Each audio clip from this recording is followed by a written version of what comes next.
CMIP7 on the timeline, you know, we've kind of tried to map out what we think the next 5 years would look like from a perspective for our access needs. So model development, design of the model configurations over the next 12 to 18 months, fine-tuning those with model testing and spin-ups, coming then to try and then begin base model simulations, idealized and historical, in the 25-26 financial year, with scenarios after that time and other experiments for other community-driven inter-comparisons. And on the right-hand side of that slide, I mean, that's the information from CMIP7 at the moment around when they expect to have different forcings or data request versions and stuff ready for distribution.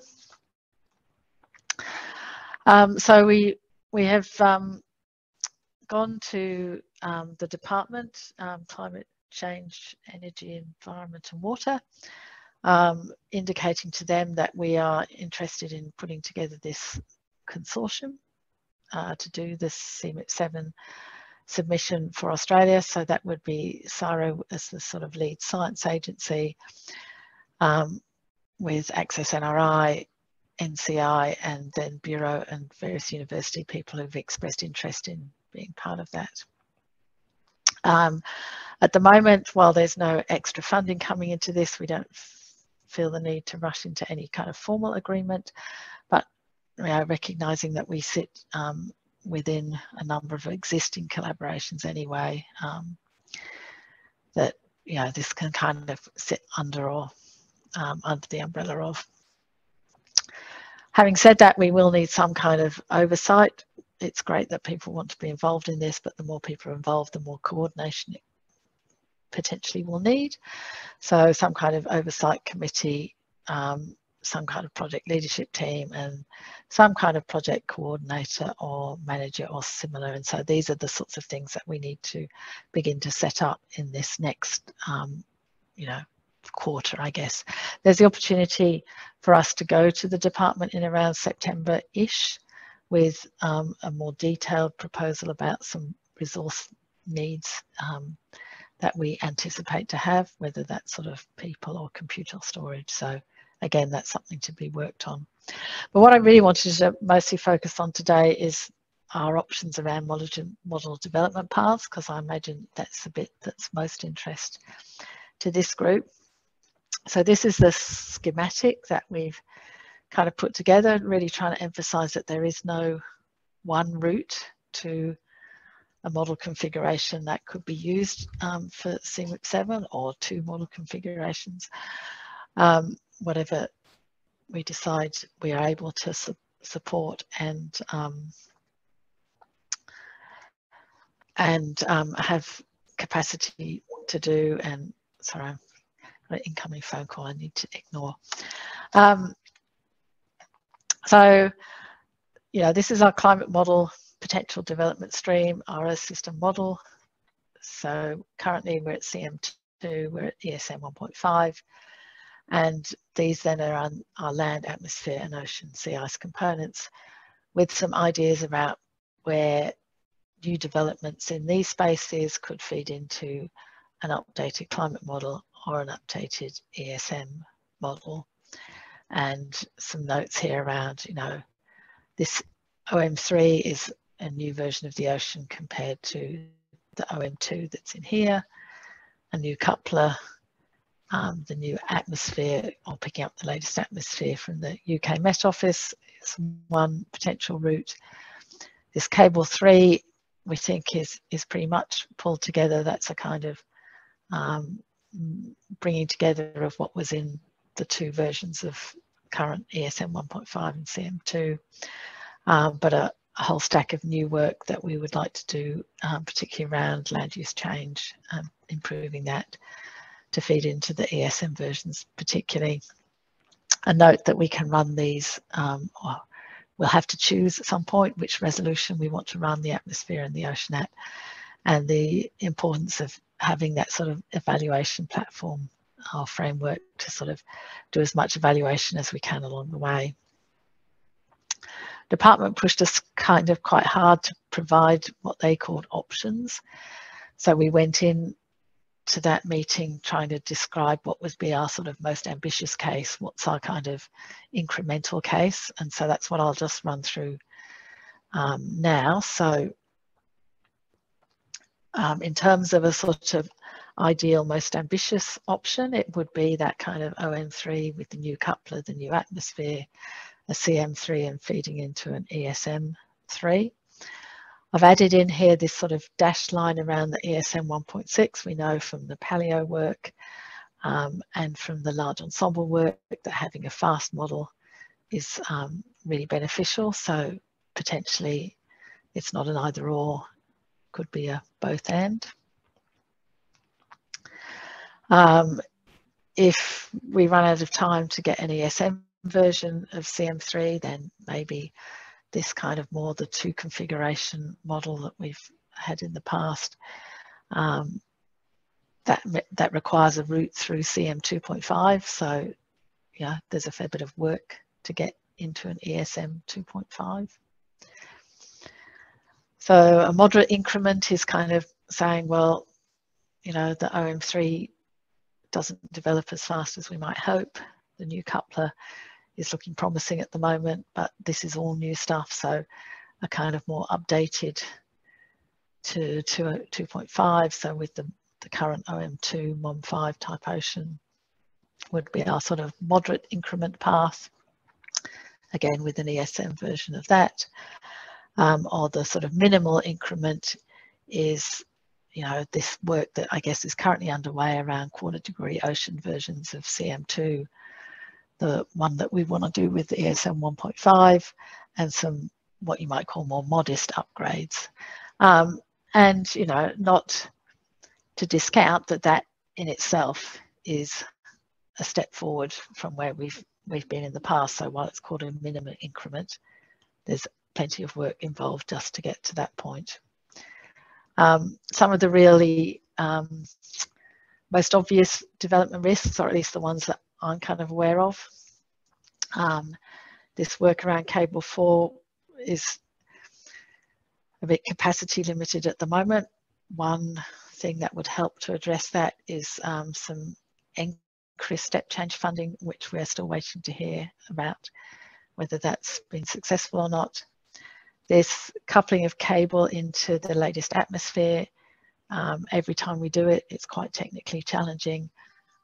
Jean has got this to the point where it will run through one time step now. So a little bit of progress there. And for the ESM version of a CM3, you know, I mentioned this at the COSMA meeting this morning, you know, that ocean BGC part would be needed, and at the moment that's kind of a bit of a delayed step in their OM3 development plans, but recognising that we might need to bring Wombat in earlier or faster if we want to make the most of only spinning things up once. I'm sure there are many other potential roadblocks or critical points on that diagram. It hides a lot of detail in those arrows. It makes it look simpler than it probably is. But yeah, really wanting to kind of put this out there for people to be discussing where, you know, I guess where people feel their priorities lie, which people can contribute to which parts of these pathways, trying to map out how we're going to do it, how we progress, how do we particularly, you know, have good oversight of where things aren't progressing as well as we want, either that we redirect our priorities or we actually kind of go, well, no, this is getting to the point where this is no longer a viable pathway for CMIP7. Let's, you know, redirect our resources into an alternate pathway. So happy to have a bit of discussion now, or maybe we just want, you know, small go away and think about it and talk more about it at a future working group meeting.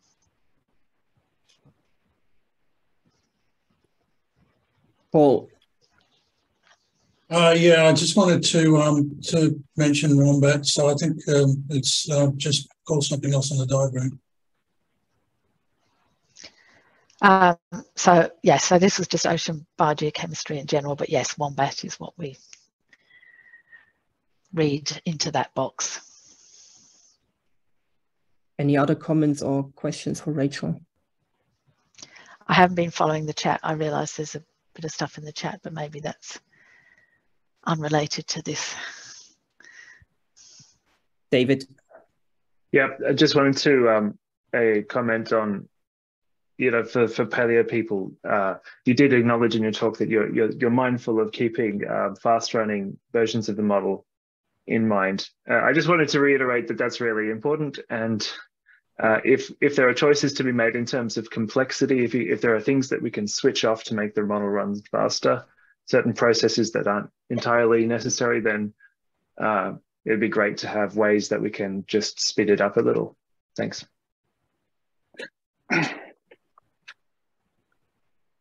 Maybe related to this, I mean, maybe we have to clarify what you mean by fast, because I think we have different ideas of what fast means, right? I mean, when I moved to Germany, from Germany to Australia 10 years ago, I had a model that runs 100 years a day. This is which I consider fast, but I think maybe some other people consider other things fast. And then the other question that I had is, so this model development, do we have this forum here for discussion of what you are doing and how we are interacting, or is there this group is kind of a little bit separated from what we are doing here? So at the moment, I would say we don't have well, let's just take model development specifically for CMIP7. We don't have a separate group from this one to have those conversations. As we build this consortium, we may end up having more dedicated meetings than we want to cover just within this working group. But at the moment, this working group is probably the nearest we've got in terms of having that community input into the sort of CMIP7 model. Yeah. And just responding to your comments around fast, yes, we have different needs in terms of an understanding of what we kind of think about what is a fast model. I think here it refers to what we currently have with ACCESS ESM 1.5. That's a kind of 16 simulation years per day, which enables us to do longer runs and ensembles. There is the possibility to go lower resolution with any of those versions to get an even larger increase in the kind of number of simulations that we could potentially run within a day. Yeah, I think what David and I are considering is really something substantially faster than 6 years per day. Right, and I think it would be really great if the development of a next generation model would take into account to have a model that is also can be fast. I mean, I do understand that there's a high-end need and you want to have the best possible simulations, and these models will tend to be slower. But at the other end, if it can be configured in a way that you can make it simpler and faster, this is really something that is of great value for my research group. And fast, from my perspective, is something in the order of 100 years a day. Yes, but that requires more changes rather than saying we go to lower resolution. That is probably a more substantial change that you need to do in terms of what the model will look like. You have to do a lot of simplifications then to get there. I know the UK ESM, they have a fast version, but it's not fast in terms of what you're referring to. It's a low resolution version as well.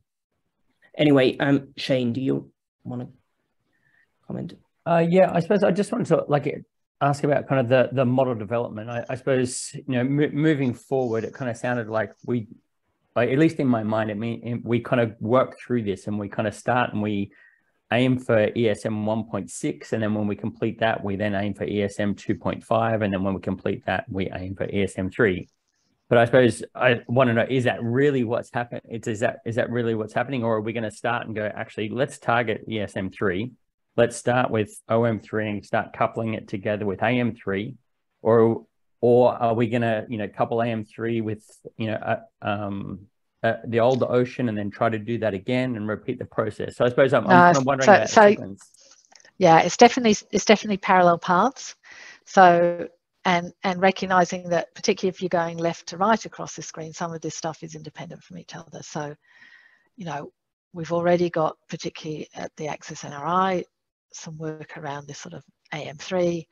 Yeah. This coupling in cable is happening. The COSMA group are working on the OM3 and have a 1 degree, version that's at least running, as they say. Lots of configuration still to do.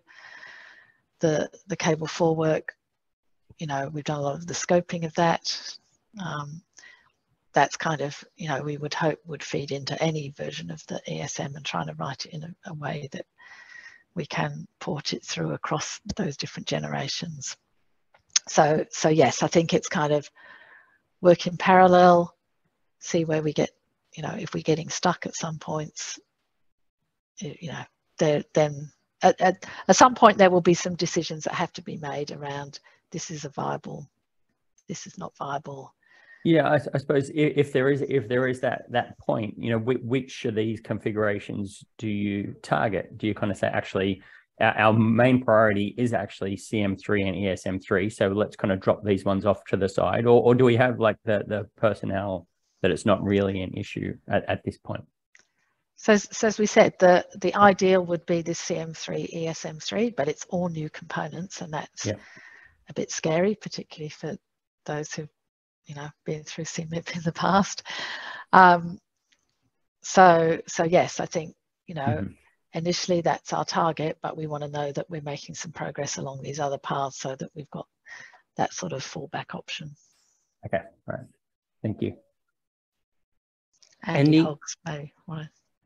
Yeah, I mean, I was going to say pretty much the same thing. I mean, my preference is we target ESM3, but the problem with that approach is that if we don't get to ESM3, and there's many reasons why we may not, then we'll end up with nothing for CMIP7, and that's just not tenable. So we've got to know when to pull back, and I think we've got to keep all these options live.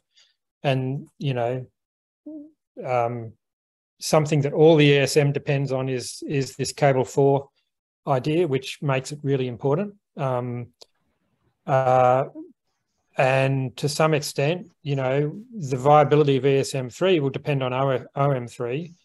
And so that's an early branch point. If we can't get an OM3 working, then ESM3 isn't viable, and we've got to flip back to something else. So I think those choices will become apparent, and we've just got to really monitor it and monitor the timing. We don't know the timing of CMIP yet in detail. Well, so yeah, it's going to be a bit of suck it and see. I'd also, I just wanted to comment briefly on the discussion that was going on when I joined, which was about speed. What I would really love is if we had a fast model which pulled from the same code base as the high resolution super slow model. Like, I just think that we should be able to get to a stage where we're using the same model code, but different options to get, 100 years per day, or as close as we can get to it, and another, switch a different set of options on, and you end up with something with no biogeochemistry, but 1/10 of a degree resolution everywhere. That sort of thing. If we can get to that stage in 5 years' time, I think we'll be pretty happy. So that's the target. Thanks, Andy. Just commenting on the timeline again. Of course, there is uncertainty around what the IPCC is doing, but the global stocktake is set in 2028. That's not going to change. And the discussion at the moment is that even though we don't know the IPCC timeline, there will be simulations required for the global stocktake, and they need to be done by 2027. These are currently discussed as kind of fast track options. So that's pretty clear already that is not going to change. Whether or not this is even feasible for some of the modeling groups to contribute is another matter, and there might be targeted simulations that are required for this. Again, but it's a timeline that won't change and that we know already. There is also a lot of discussion around emissions-driven simulations at the moment at the workshop that I'm attending here, the Scenario MIP workshop. There is a really strong push from the community to make emissions-driven simulations the standard configuration in Scenario MIP. And Scenario MIP is one of the, well, it is the most popular MIP. There are opinion papers being published at the moment, but the whole community is actually in agreement that we should do emissions-driven simulations. Whether or not that's going to happen as the standard configuration or the tier 1, I don't know, because that's a decision that the steering committee has to make, and that's not really a democratic process, but there is strong support from the community. So yeah, we will see where this is going, but it's clear that there is a strong focus in CMIP7 on emissions-driven simulations, and for that you need a fully interactive carbon cycle. Yeah, that was what I was thinking. That would mean you couldn't just put a couple model in. You'd have to have an ESM. You wouldn't be able to. No. Yes, it's not excluding climate models or models that don't have the capability, but it's certainly putting the priority on that capability. So there will still be the ability to run concentration-driven, but the main focus will be on emissions-driven simulations. And for some simulations, you have to run emissions-driven. Anything that's related to net zero pathways around net zero emissions, they have to be done emissions-driven. So you will have a scenario anyway that cannot be run in any other way. Could you say more about this global stocktake? Because that sounds like a carbon-based thing. That's basically looking at how much is available. Is that what the global stocktake is? Yes, and I mean, Paris Agreement is about emissions. The targets that major economies are setting are around emissions. So we really need that link. Yeah. Yeah, so it's a bit like saying how much is left in the stocks of left. Yeah. I think the stock take is actually our countries meeting their nationally determined contributions. What they've offered. Because they probably aren't based on everything. Yes.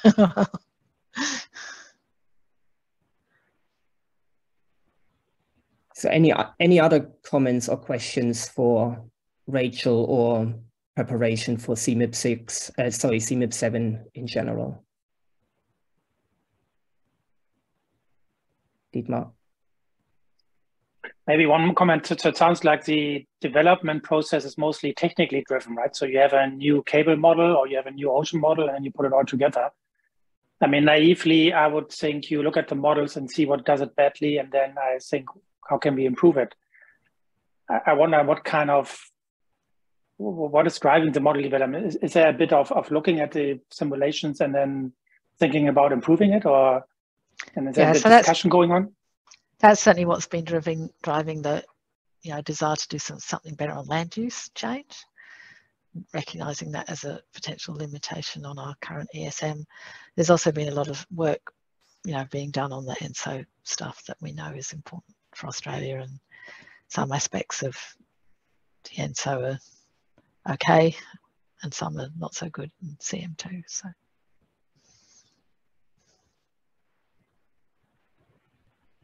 I guess well, we talked a little bit about at the COSIMA meeting this morning is also once there is a model and some output, then community input is good in terms of looking at the output and possibly identifying some issues.